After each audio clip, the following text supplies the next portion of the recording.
अब इस ग्रंथ का नाम भागवत क्यों पड़ा? और भी कोई नाम रखा जा सकता था इसका नाम भागवत ही क्यों रखा गया? तो जिस समय श्री वेदव्यास जी महाराज जी ने ग्रंथ की रचना की और जब ग्रंथ की रचना पूरी हुई तो वेदव्यास जी इस भागवत जी ग्रंथ को लेकर भगवान नारायण के पास गए। भगवान नारायण क्षीर सागर में शेष सैया में लेटे हुए थे। माता लक्ष्मी भगवान के चरण दबा रही थी। लेकर गए, भगवान को प्रणाम किया। भगवान ने कहा, आओ व्यास जी, कैसे आना हुआ? कहा, प्रभु ये जो मेरे हाथ में आप देख रहे हैं ये बड़ा ही सुंदर, बड़ा ही प्यारा ग्रंथ है। इसमें आपकी अनेक अनेक लीलाएं हैं। कहा, अच्छा? कहा, मैंने इसकी रचना की है। तो कहा, इसका नाम क्या रखा है? वेदव्यास जी ने कहा, मैंने इसका नाम रखा है भागवत। भगवान ने कहा, भागवत नाम क्यों रखा है? और भी कुछ रख सकते थे।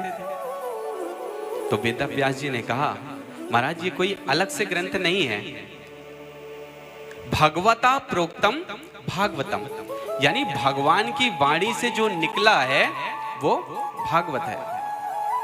तो आपने जो चतुर श्लोकी भागवत ब्रह्मा जी को सुनाई थी, उसी चतुर श्लोकी भागवत का विस्तार करके मैंने ये सुंदर 18,000 श्लोक वाला बृहद ग्रंथ का निर्माण कर दिया है। तो भगवता प्रोक्तम आपके ही मुख से निकला है, इसलिए भगवता प्रोक्तम भागवतम, मैंने इसका नाम भागवत रख दिया।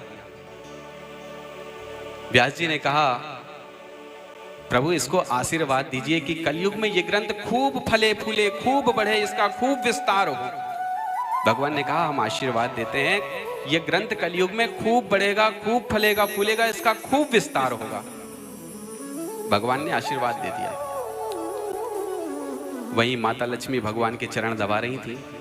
कहा, मां आप भी इस ग्रंथ को आशीर्वाद दीजिए ताकि ये ग्रंथ और फले फूले, इसका खूब विस्तार हो।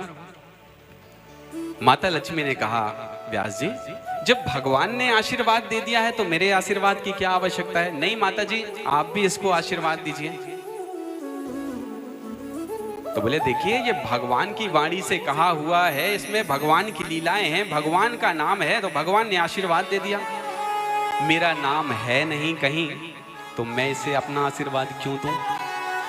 व्यास जी ने कहा, माता जी जैसे भगवता प्रोक्तम भागवतम होता है, वैसे ही भगवती प्रोक्तम भी भागवतम होता है। हो गया ना आपका नाम? माता लक्ष्मी ने कहा, ऐसे नहीं, मेरा स्पष्ट रूप से इसमें नाम आना चाहिए, तब मैं इस ग्रंथ को आशीर्वाद दूंगी।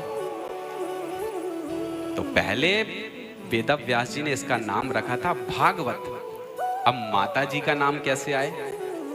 तो श्री कहते हैं लक्ष्मी को। तो भागवत के आगे वेदव्यास जी ने श्री और मद जोड़ दिया, तो संपूर्ण ग्रंथ का नाम हो गया श्रीमद् भागवत महापुराण। अब भासे भक्ति, गासे ज्ञान, वासे वैराग्य और तासे तरन तारन। तो श्रीमद् का अर्थ क्या हुआ? तो श्री कहते हैं लक्ष्मी को, श्री यानी लक्ष्मी, और मद यानी, मद किसको कहते हैं? कहते हैं ना मद आ गया, मद यानी अहंकार, अहंकार को कहते हैं मद। तो संपूर्ण श्रीमद् भागवत महापुराण का अर्थ हुआ, जब व्यक्ति लक्ष्मी रूपी अहंकार को छोड़कर श्रीमद् भागवत यानी भक्ति, ज्ञान और वैराग्य की शरण में आ जाता है, तो व्यक्ति का तरन तारन हो जाता है। यह है श्रीमद् भागवत महापुराण। बोलिए श्रीमद् भागवत महापुराण की जय।